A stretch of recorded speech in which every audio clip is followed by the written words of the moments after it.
Les amis, je suis très content de vous retrouver dans cette nouvelle vidéo, puisqu'aujourd'hui on va parler d'un water cooling encore une fois, mais cette fois-ci tout simple, très abordable, RGB, efficace, bref, un petit produit très sympa comme vous allez le découvrir tout de suite.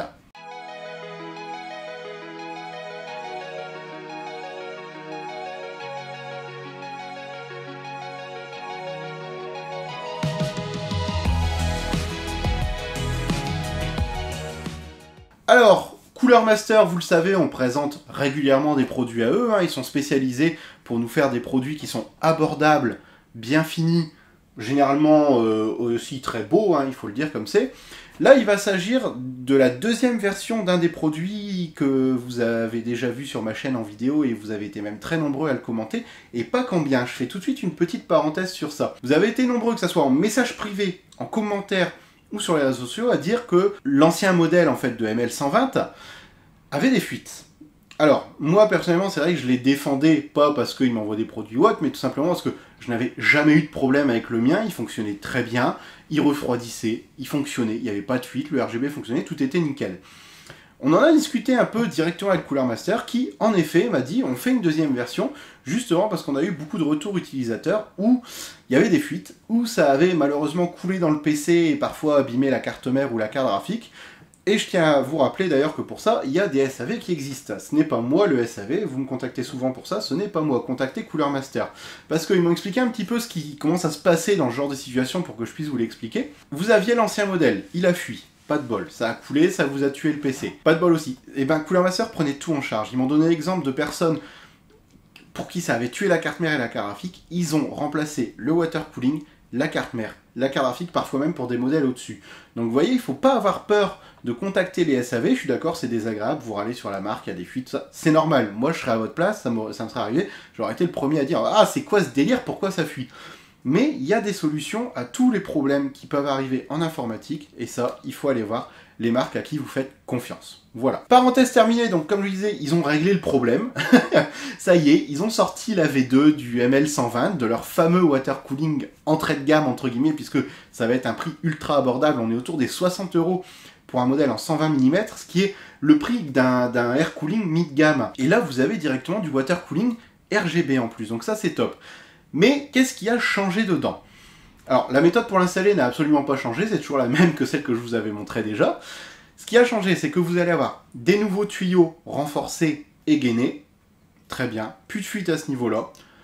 Le radiateur va lui aussi changer avec un radiateur deuxième génération, avec une surface de contact un peu plus importante, toujours en cuivre, donc toujours dans des bons matériaux. Et surtout, on va avoir une nouvelle pompe Dual Chambers. Qu'est-ce qu'une pompe Dual Chambers? Eh bien, c'est comme son nom l'indique, une pompe avec deux chambres. L'intérêt d'un produit comme celui-là, c'est qu'en fait, le liquide chauffe sur votre processeur, vous le savez, c'est le principe.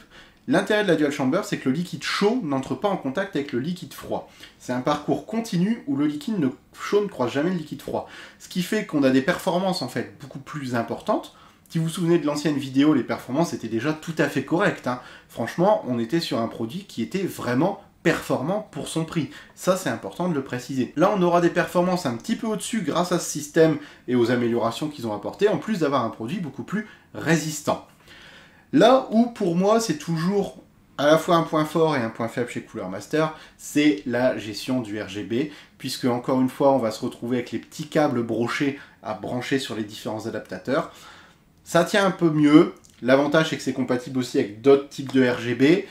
Il y a toujours la petite télécommande pour le contrôler, très pratique, il faut avouer que c'est bien fait. Le ventilateur est RGB, la pompe est RGB. Là, on a vraiment un full kit, vous voyez, pour pas cher, full RGB. Si vous faites une petite configuration, et bien forcément, puisque c'est RGB, vous aurez 10% de performance en plus, on le sait tous.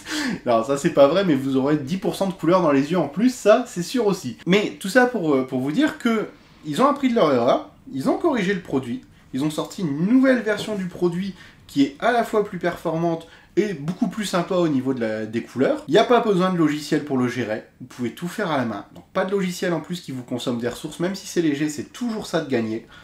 On a le prix qui est intéressant, de toute façon si ça vous intéresse, les liens sont en description. Allez directement sous la vidéo, tout s'y trouve, et n'hésitez pas à aller voir les pages, le prix que je vous ai donné aujourd'hui peut évoluer avec le temps. surtout. Après, l'autre avantage qu'aura ce produit, je vous le présente en version 120 parce que ça a l'avantage de passer dans tous les PC.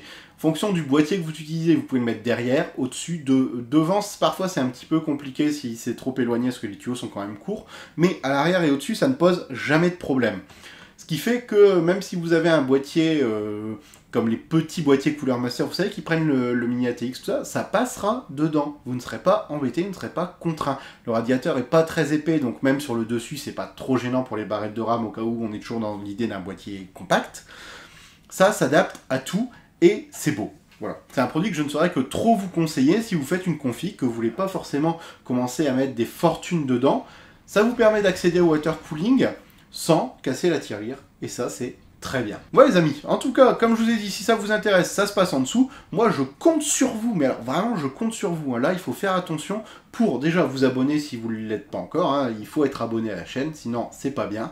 Vous lâchez le like, le pouce vers le haut, ça je compte sur vous, très important. Et je veux vos retours si vous avez acheté cette version 2 en commentaire. Pour la version 1, je vous laisse quand même la vidéo, hein, elle a existé, paix à son âme. La version 2 est arrivée. Hop, on fait la fête. Donc je compte sur vous pour me donner votre expérience avec ce produit qui, je pense, sera une expérience très positive. En tout cas, j'espère que ça vous a plu. On se retrouve bientôt dans plein de prochaines vidéos. Ciao!